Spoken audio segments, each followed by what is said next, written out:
Mr. Busy by Roger Hargreaves. There has never been anybody quite like Mr. Busy. He could do things 10 times as fast as ever you or I could. For instance, if he was reading this book, he had finished it by now. He lived in a very busy-looking house, which he built himself. As you can see, it has lots of doors and windows. And do you know what it was called? Weekend Cottage. Do you know why? Because that was how long it took him to build it. One fine summer morning, Mr. Busy was up and about bright and early at 6 o'clock. He jumped out of bed and had a bath and cleaned his teeth and cooked his breakfast and he ate his breakfast and read his paper and washed up and made his bed and cleaned the house from top to bottom. By which time it was 7 o'clock. Busy Mr. Busy. Now, next door to Mr. Busy lived someone who wasn't quite such a busy person. In fact, a very unbusy person, Mr. Slow. If he was reading this book, he read it like this.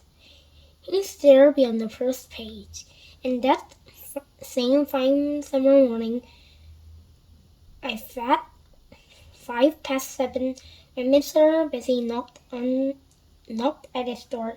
Mr. Slow was fast asleep in bed. He'd gone to bed for an afternoon nap. The day before, and somehow hadn't woken up until he heard Mr. Busy knocking at his door. Who's that knocking at my door? He called downstairs. Good morning, cried Mr. Busy. Can I come in? And without waiting for an answer, he went inside. Where are you? He called. Upstairs, came the slow reply. And Mr. Busy went upstairs, 2 at a time. Good heavens, he said. You're still in bed. And he made Mr. Slow get up. And he made his bed for him, and cooked his breakfast for him, and cleaned his house for him. Poor Mr. Slow.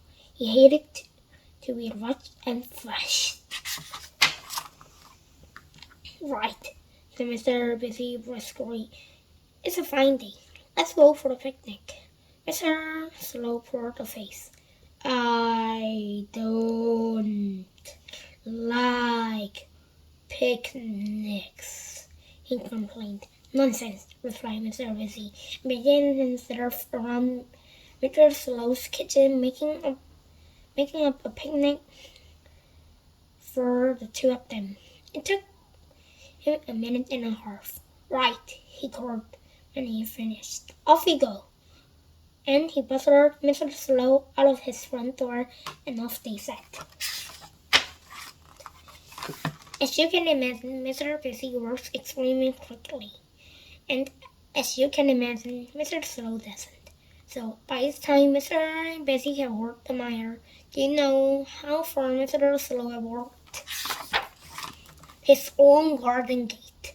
Mr. Busy hurried back. Come on, he complained impatiently. Hurry up! Hurry up, replied Mr. Slow. Impossible.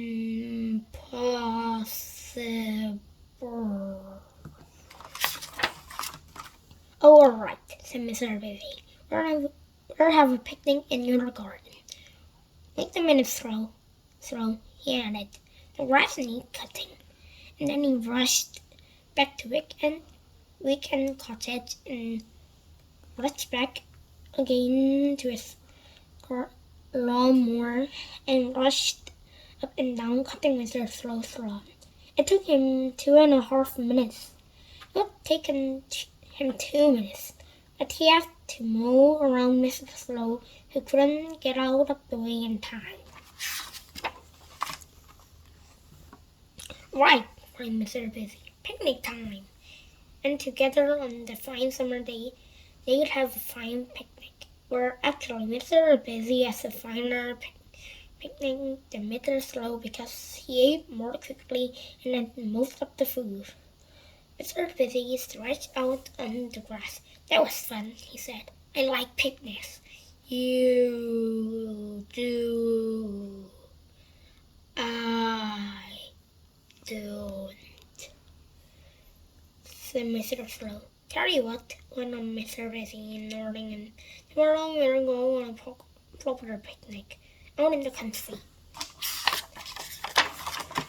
Mr. Slow furrowed a face and went on Mr. Busy. In order to do that and get you out into the country, I'll have to call you earlier than I did this morning. I'll have to call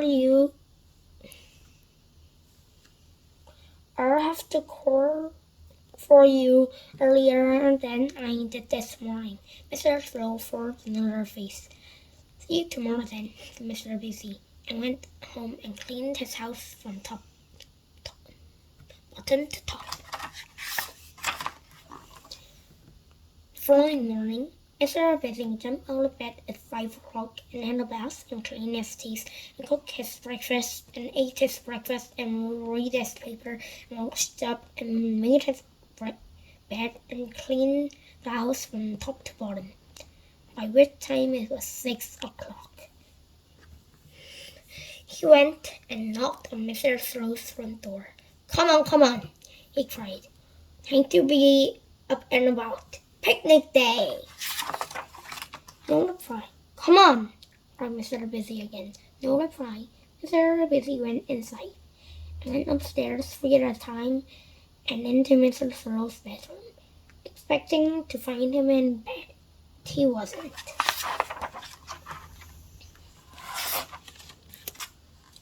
And into Mr. Slow's bedroom, expecting to find him in bed, but he wasn't.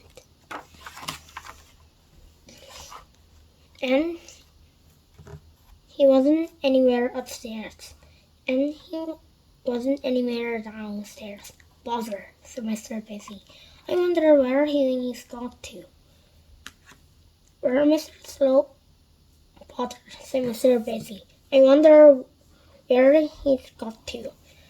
Where Mr. Slow had gone to was under his bed, hiding. He didn't want to go on any picnic. Not he. Bother, said Mr. Busy again. That means I'll have to go on a picnic on my own. Under his bed, Mr. Slow smiled a slow smile. What a good idea, he said, and went to sleep, snoring very slowly.